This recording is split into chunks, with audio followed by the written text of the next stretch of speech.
Hello everyone, welcome to our channel JK gossips. GK में हमने Indian polity का topic start किया था और उसमें मैंने आपको इंडियन कॉन्स्टिट्यूशन की एक ब्रीफ इंट्रोडक्शन दे दी थी और साथ ही साथ फंडामेंटल राइट्स के बारे में भी आपको बताया था और आर्टिकल 12 और 13 जो था वो मैंने कल की वीडियो में आपको एक्सप्लेन कर दिया था। आज हम राइट टू इक्वालिटी पढ़ेंगे जो कि आर्टिकल 14 से 18 तक है। अपनी फर्स्ट राइट पढ़ेंगे, right to equality.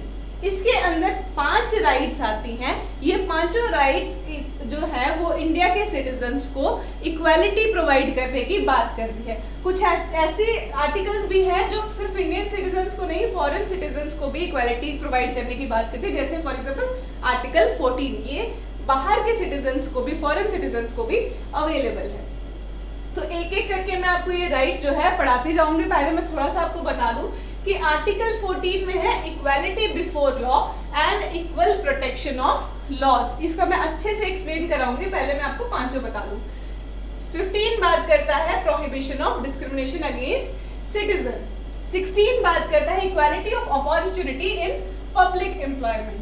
Next is abolition of untouchability, article 17 में है। एबॉलिशन ऑफ टाइटल्स जो कि आर्टिकल 18 में है। अब आप सोच रहे होंगे इनको याद कैसे करना है। याद कैसे करेंगे आप ये चीज याद रखेंगे, डाउट, ताकि आपको याद रहेगा कौन से आर्टिकल में कौन सी राइट प्रोवाइडेड है। मैं यहां लिख देती हूँ, आप याद रखें इक्वालिटी रिमूव्स डाउट।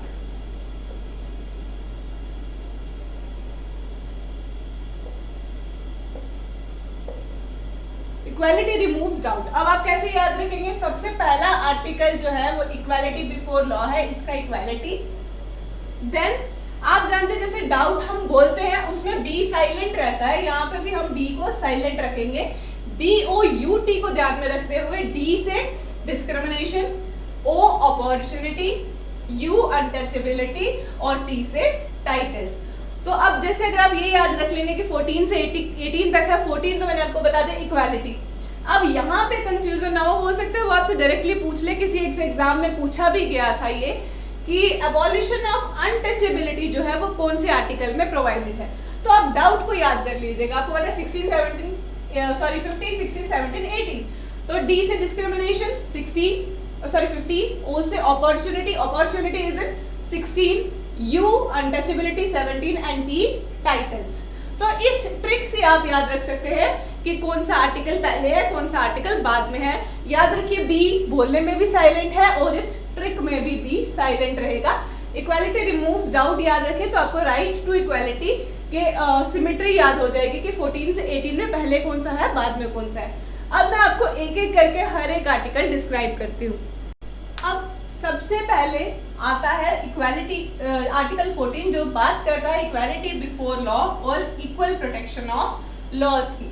अब ये एक्चुअली है क्या? इक्वालिटी बिफोर लॉ का मतलब होता है कि कोई भी इंसान चाहे उसका कोई भी रैंक हो वो लॉ के सामने इक्वल ही रहेगा। एक प्राइम मिनिस्टर से लेके क्लर्क तक सब लॉ के सामने सब इक्वल हैं। ये जो कंसेप्ट है ये एवी डाइसी के रूल ऑफ लॉ से लिया गया है। रूल ऑफ लॉ से ये कंसेप्ट लिया गया है। रूल ऑफ लॉ का भी यही मतलब होता है कि कोई किंग है या कोई क्लर्क है, कोई भी है, वो लॉ के सामने सब इक्वल ही हैं। इसका इक्वालिटी बिफोर लॉ कहता है कि जो भी लाइक्स है हर एक इंसान को, जो एक जैसे हैं उनको एक जैसा ही ट्रीटमेंट मिलना चाहिए। तो ये स्टेट पे रोक लगाता है ये कंसेप्ट कि स्टेट अपनी मन मर्जी नहीं कर सकती, लॉ के सामने हर एक इंसान जो है वो सेम है। अब ये तो है नहीं कि अगर एक जो प्राइम मिनिस्टर है वो मर्डर कर दे तो उसको आप 2 साल की सजा दे और एक कॉमन मैन कर दे तो 10 साल की सजा दे। हर एक इंसान जो है वो लॉ के सामने सेम है। अब आते हैं इक्वल प्रोटेक्शन ऑफ लॉज पे। इक्वल प्रोटेक्शन ऑफ लॉज का मतलब ये है कि जो भी इंसान, जो भी एक जो स्टेट है, वो जो भी इंसान सिमिलर सिचुएशंस के अंडर रह रहे हैं उन सब पे जो भी लॉज लगेंगे वो इक्वली लगेंगे। मतलब कि सिमिलर एक जैसे सिचुएशन में रहते हुए लोगों पर एक जैसे लॉज लगेंगे, अलग अलग तरह के लॉज नहीं लगेंगे। ये बोलता है इक्वल प्रोटेक्शन ऑफ लॉज। ये कंसेप्ट यूएस कॉन्स्टिट्यूशन से लिया गया है। अब इसके कुछ एक्सेप्शंस हैं। पहले इक्वालिटी बिफोर लॉ की बात करूं, मैंने आपसे कहा कि कोई किसी भी पोजीशन पे हो वो सब जो है लॉ के आगे सब सेम है, लॉ से बड़ा कोई भी नहीं है, लॉ के आगे सब सेम है। लेकिन इसके एक्सेप्शंस क्या है? जैसे प्रेसिडेंट और गवर्नर, कॉन्स्टिट्यूशन उनको कुछ प्रिविलेजेस देता है, उनको इम्यूनिटी प्रोवाइड करता है कि अगर अपनी टर्म के चलते हुए वो कोई भी क्राइम करते हैं तो उसको उस टाइम पे चार्जेस नहीं लगते हैं, वो बाद में लगते हैं जब उनकी इम्पीचमेंट हो जाती है, रिमूवल हो जाता है। But during the term of their office उन पे वो चार्जेस नहीं लगते हैं। साथ ही साथ अगर इमरजेंसी डिक्लेयर हो जाती है तो उसमें भी काफ़ी सारे जो आपके फंडामेंटल राइट्स हैं वो उतनी देर के लिए वो फंडामेंटल राइट सिटीजन्स के पास नहीं होते, सिवाय आर्टिकल 19 और 21 के। उसके अलावा फंडामेंटल राइट्स किसी के पास भी नहीं होते हैं। तो ऐसी कुछ चीज़ें हैं जो इसकी एक्सेप्शंस हैं। उसके बाद अगर इक्वल प्रोटेक्शन ऑफ लॉज की बात करूं तो मैंने आपसे कहा सिमिलर सिचुएशन में जो लोग हैं उन पे लॉज इक्वली एप्लीकेबल है, एक जैसे लगते हैं, एक जैसे लागू होते हैं। अब अगर मैं सिमिलर कंडीशंस की बात कर रही हूँ तो जैसे हमारे इंडिया में आपको पता है कि कास्टिज्म जो था वो बहुत पहले से चला आ रहा था, या फिर वुमेन की कंडीशंस जो थी वो सही नहीं थी, तो उनके लिए अगर कोई स्पेशल लॉज बनाए जाते हैं तो वो इस आर्टिकल के अगेंस्ट नहीं जाएंगे, क्योंकि वो सिमिलर सिचुएशंस में, सिमिलर सर्कमस्टांसेस में नहीं है। तो जो भी लोग सिमिलर सर्कमस्टांसेस में हैं उनके ऊपर लॉज जो है वो इक्वली एप्लीकेबल होने चाहिए, जो इक्वल प्रोटेक्शन उनको लॉज की मिलनी चाहिए। अगर उनके ऊपर उनको कोई राइट्स मिल रही है तो इक्वली मिले, या उनके ऊपर कोई लायबिलिटी या ड्यूटी है वो भी इक्वली हो, किसी को ज्यादा किसी को कम ना हो। यहाँ पे लॉ की जनरल बात हो रही है कि पूरा लॉ, यहाँ पे स्पेसिफिक लॉ की बात हो रही है। इसे नेगेटिव कंसेप्ट कहा जाता है क्योंकि ये स्टेट पे रोक लगाता है कि ये अपनी मनमर्जी नहीं कर सकता। हर कोई, चाहे वो स्टेट में का किंग क्यों ना हो, प्राइम मिनिस्टर क्यों ना हो, लॉ के सामने वो इक्वल है। और ये स्टेट से कहता है, ये पॉजिटिव कंसेप्ट है, ये स्टेट से कहता है कि सबको लॉ में इक्वल प्रोटेक्शन प्रोवाइड की जाए। दैट्स व्हाई इसे नेगेटिव और इसे पॉजिटिव कंसेप्ट कहते हैं। आपको याद रखना है कि आर्टिकल 14 में किस चीज की बात की गई है? Equality before law and equal protection of laws की। अब आता है आर्टिकल 15, ये इक्वालिटी के कंसेप्ट को और आगे लेके जाता है। आर्टिकल 15 कहता है कि किसी भी तरह की डिस्क्रिमिनेशन इंडिया में नहीं होगी। ये जो आपका कंसेप्ट है राइट टू इक्वालिटी का, ये इंडिया का जो पास था 1947 से पहले की बात करें तो सब जानते हैं कि कितनी ज़्यादा डिस्क्रिमिनेशन थी कास्ट बेसिस पे, और यहाँ पे और कुछ रिलीजन्स जो भी माइनॉरिटी में थे उनको भी डिस्क्रिमिनेशन ना फेस करनी पड़े, उसको ध्यान में रखते हुए राइट टू इक्वालिटी की फंडामेंटल राइट्स प्रोवाइड की गई थी। और जो कास्टिज्म था उसका जो भी है उसका स्कोप कम करने के लिए कि कास्टिज्म खत्म हो जाए, आर्टिकल 15 मेन उसके लिए आई कि इंडिया में किसी भी तरह की डिस्क्रिमिनेशन ना हो। और 5 ग्राउंड्स दिए गए। वो 5 ग्राउंड्स क्या थे? रिलीजन के बेस में डिस्क्रिमिनेशन ना हो, रेस के बेस पे ना हो, कास्ट के बेस पे ना हो, सेक्स या प्लेस ऑफ बर्थ के बेस पे कोई भी डिस्क्रिमिनेशन ना हो। अगर रिलीजन किसी का अलग है तो उसको कहीं भी डिस्क्रिमिनेट ना किया जाए। कलर हो गया, कास्ट हो गया, लोअर कास्ट हो गया, अपर कास्ट हो गया, या जेंडर हो गया, विमेन है, मेन है, या ट्रांसजेंडर्स को भी अब राइट्स मिल रही है, या आप कहाँ पैदा हुए हैं, प्लेस ऑफ बर्थ के, इन 5 ग्राउंड्स की वजह से किसी को भी डिस्क्रिमिनेशन जो है भेदभाव फेस ना करना पड़े, ये आर्टिकल 15 कहता है। आर्टिकल 15 का अगर सब क्लॉज 2 बोले तो वो ये कहता है, उसने स्पेसिफिकली, जैसे पहले होता था कि लोअर कास्ट जो थे वो सेम शॉप्स में नहीं जा सकते थे, या उन पब्लिक प्लेसेस पे, टेम्पल्स में नहीं जा सकते थे जहाँ पे अपर कास्ट लोग जाते थे, उस चीज़ को ध्यान में रखते हुए इसका सेकंड सब क्लॉज है कि जो भी हमारे इंडियन सिटीजन्स हैं उन पे कोई भी वो शॉप पे जाना चाहे, किसी भी रेस्टोरेंट में जाना चाहे, होटल में जाना चाहे, या कोई भी पब्लिक एंटरटेनमेंट की प्लेस में जाना चाहे, कोई बाथिंग घाट्स हैं, वेल्स हैं, रोड्स हैं, कुछ भी यूज करना अगर वो चाहते हैं तो वो कर सकते हैं। कोई भेदभाव नहीं होगा कि अगर इसमें कोई डिफरेंट कास्ट या अगर उसमें मेल जा रहे हैं तो फीमेल्स नहीं जा सकती हैं, या अगर उसमें हिंदू जा रहे हैं तो मुस्लिम या सिख नहीं जा सकते हैं, या मुस्लिम जाते हैं तो सिख और हिंदू या क्रिश्चियन नहीं जा सकते हैं। ऐसा कुछ चीज ना हो, पब्लिक प्लेसेस पे सब जो है वो विदाउट डिस्क्रिमिनेशन जा सके। तो ये आर्टिकल 15 सब क्लॉज 2 में है।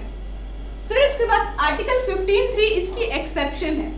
आर्टिकल 15(3) कहता है कि जो एक बैकवर्ड क्लासेस हैं, बैकवर्ड क्लासेस जो है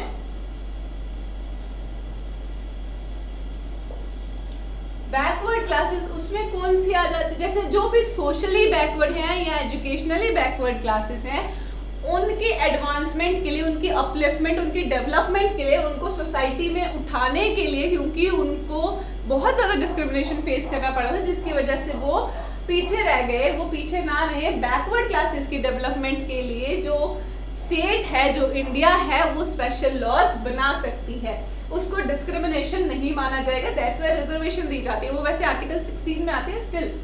उसके बाद 15 सब क्लॉज 4 कहता है कि बैकवर्ड क्लासेस के जो इकोनॉमिकली एंड सोशली बैकवर्ड जो क्लासेस हैं, एंड इकोनॉमिकली बैकवर्ड जो क्लासेस हैं, उनको एजुकेशनल इंस्टीट्यूशंस में जब एडमिशन मिलेगी, जो भी गवर्नमेंट के हैं या जिनको गवर्नमेंट फंडेड है, गवर्नमेंट एडेड जितने भी एजुकेशन इंस्टीट्यूशन है, तो वहां पे जब एडमिशन होगी तो वहां पे इन क्लासेस को रिजर्वेशन दी जा सकती है। उसके लिए अगर कोई स्पेशल लॉ बनता है तो वो डिस्क्रिमिनेशन नहीं होगी, आर्टिकल 15 का वायलेशन नहीं होगा। देन 15 सब क्लॉज 5 और 6 जो थे, वो जब मैंने आपको बोला EWS का कंसेप्ट जब आया था हमारा 113th अमेंडमेंट में 2019 में जो ऐड हुआ था, उसमें ये कहा गया था कि अगर कोई भी इकोनॉमिकली वीकर सेक्शन है, उसके लिए भी स्टेट जो है वो स्पेशल लॉज बना सकती है, उसकी एडवांसमेंट के लिए, उसकी डेवलपमेंट के लिए। साथ ही साथ उनको भी जब एजुकेशनल इंस्टीट्यूशंस में एडमिशन लेनी है तो उनको भी रिजर्वेशन प्रोवाइड की जा सकती है। वो चीज डिस्क्रिमिनेशन नहीं होगी, हमारा आर्टिकल 15 का या राइट टू इक्वालिटी का वायलेशन नहीं होगा। लेकिन इसमें याद रखें, रिजर्वेशन 50% से ऊपर नहीं जा सकती है, ये सीलिंग लिमिट है। ये आपको एग्जाम में याद रखने की जरूरत नहीं है, मैं नॉलेज के लिए बता रही हूँ। फिलहाल आपको इतना याद रखना है कि आर्टिकल 15 किसकी बात करता है, prohibition of discrimination on the grounds of 5 ground है, याद रखें, क्योंकि अगले में 7 ग्राउंड आ जाएंगे। 15 में सिर्फ 5 ग्राउंड है, religion, race, caste, sex and place of birth. अब आर्टिकल 16 पे आते हैं। आर्टिकल 16 जो है वो पब्लिक एम्प्लॉयमेंट में इक्वल अपॉर्चुनिटी प्रोवाइड करता है।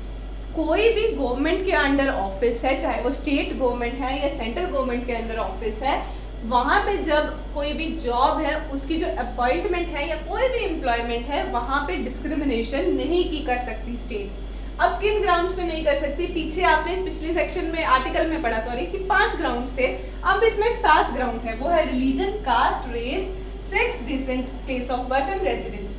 ये 2 जो है वो ऐड हो गए हैं। अब इन 7 ग्राउंड्स पे कोई भी रिलीजन हो, कास्ट हो, कोई भी कलर हो, कोई भी जेंडर हो, या डिसेंट मतलब कि लाइनेज हो, या आप कहाँ पैदा हुए या अभी कहाँ रह रहे हैं, आपका रेजिडेंस जो है, इस बेस पे पब्लिक एम्प्लॉयमेंट में जो आपका एम्प्लॉयमेंट या अपॉइंटमेंट है, वहां पे डिस्क्रिमिनेशन नहीं की जा सकती। सबको एक जैसी अपॉर्चुनिटी मिलेगी गवर्नमेंट जॉब्स के लिए, जो भी गवर्नमेंट जॉब्स पाने की। उसके लिए आपको एग्जाम देना या क्या करना वो अलग चीज है, लेकिन आप फॉर्म तो सब लोग फिल कर सकते हैं। तो पब्लिक एम्प्लॉयमेंट में आपको इक्वल अपॉर्चुनिटी मिलेगी, सबको इक्वल अपॉर्चुनिटी मिलेगी तो ही तो आप जाके compete कर सकेंगे। अगर मैं इसकी एक्सेप्शंस की बात करूं तो इसकी एक्सेप्शंस क्या हैं, कुछ ऐसे एम्प्लॉयमेंट होते हैं जहां पे जैसे मेल्स ही काम कर सकते हैं, जैसे माइंस हो गई, तो वहां पे सेंटर या स्टेट गवर्नमेंट जो है वो ऐसे लॉज बना सकती है कि थोड़ा सा वहाँ डिस्क्रिमिनेशन हो सकता है कि वहाँ पे जैसे मेल्स ही काम करेंगे या कुछ ऐसा काम है जो फीमेल्स ही कर सकती हैं,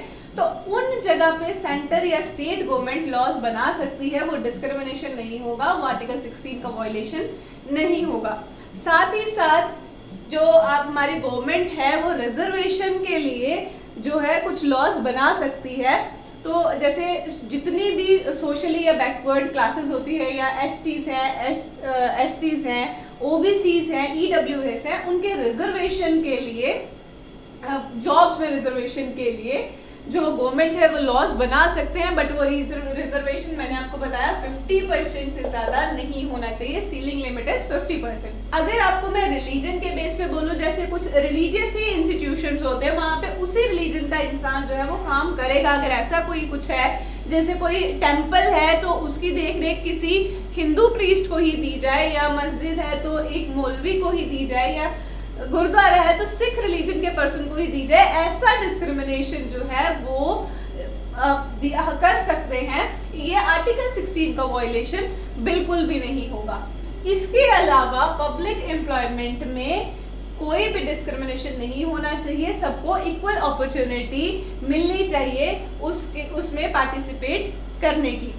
अब आते हैं आर्टिकल 17 पर। जैसे मैंने बात की कि हमारे इंडिया में कास्टिज्म जो था पहले बहुत ज़्यादा प्रेवेलेंट था, तो तब क्या होता था कि अनटचेबिलिटी की प्रैक्टिस थी। जो अपर कास्ट लोग होते थे वो लोअर कास्ट अगर उनको टच भी हो जाते थे, मतलब उनको टच भी नहीं होने देते, टच भी हो जाते तो दोबारा नहाते थे, वो मान लेते थे कि हम जो है अब शुद्ध नहीं रहे उनके साथ टच होके। तो अनटचेबिलिटी की प्रैक्टिस हमारे इंडिया में प्रेवेलेंट थी। उस प्रैक्टिस को खत्म करने के लिए आर्टिकल 17 उसी को ध्यान में रखते हुए आया। पहले भी इस प्रैक्टिस को खत्म करने के लिए बहुत सारे मूवमेंट्स बनाई गई। मूवमेंट्स जो महात्मा गांधी ने जैसे हरिजन का कंसेप्ट लाया, या उनको टेंपल में जाने दिया जाए तो टेंपल एंट्री मूवमेंट हुई, तो ये सब चीजें हुई। तो इसको ये एक फंडामेंटल राइट बने कि अनटचेबिलिटी हो ही ना, इसको आर्टिकल 17 में लाया गया। अगर कोई भी, पहले तो ये प्रिवेंट करता है कि अनटचेबिलिटी हो ही ना, फिर अगर स्टिल प्रिवेलेंट होती है तो इस आर्टिकल के अंडर इसे ऑफेंस माना गया है। अगर कोई भी ऐसा करता है, अनटचेबिलिटी कहीं पे भी ये प्रैक्टिस परफॉर्म होती है, तो ये एक क्राइम माना जाएगा। आर्टिकल 17 ये कहता है। तो आर्टिकल 17 जो है अनटचेबिलिटी के प्रैक्टिस को एबॉलिश करने की बात करता है। अगर अनटचेबिलिटी नहीं होगी तो कहीं ना कहीं हमारे पास इक्वालिटी आएगी, सब इक्वल हैं। तो यही चीज लाने की बात करता है आर्टिकल 17। अब आते हैं लास्ट जो अभी हम डिस्कस करेंगे, आर्टिकल 18 पर। आर्टिकल 18 जो है वो टाइटल्स को एबॉलिश करता है। आर्टिकल 18 कहता है कि स्टेट जो है वो किसी को भी टाइटल्स नहीं दे सकती। अब ये टाइटल्स क्या है? ब्रिटिशर्स के टाइम में कुछ लोगों को टाइटल्स दिए जाते थे, जैसे राय बहादुर या नाइट, सर, इस तरह के टाइटल्स दिए जाते थे उस टाइम में। इसकी वजह से क्या होता था, जिनको टाइटल्स मिलते थे वो अपने आप को सुपीरियर समझने लगते थे, और अगर टाइटल्स रहते तो अगेन कहीं ना कहीं डिस्क्रिमिनेशन होता कि ये तो मैं तो सुपीरियर हूँ और दूसरे मुझसे इंफीरियर हैं। तो ऐसी चीज, क्योंकि इंडिया पहले कास्टिज्म झेल चुका था, कोई नई चीज इंडिया को ना झेलनी पड़े, इसीलिए टाइटल्स को एबॉलिश किया गया।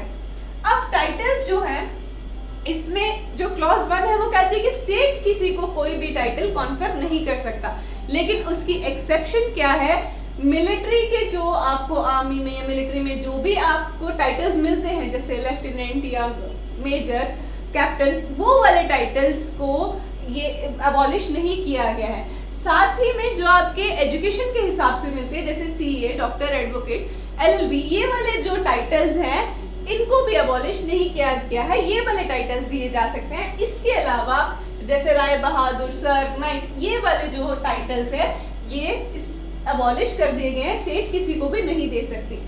और ना ही कोई भी सिटीजन किसी फॉरेन कंट्री से कोई टाइटल ले सकता है। पहले मैंने बोला इंडियन स्टेट किसी को टाइटल नहीं दे सकती, फॉरेन स्टेट से भी कोई टाइटल जो है वो नहीं ले सकता।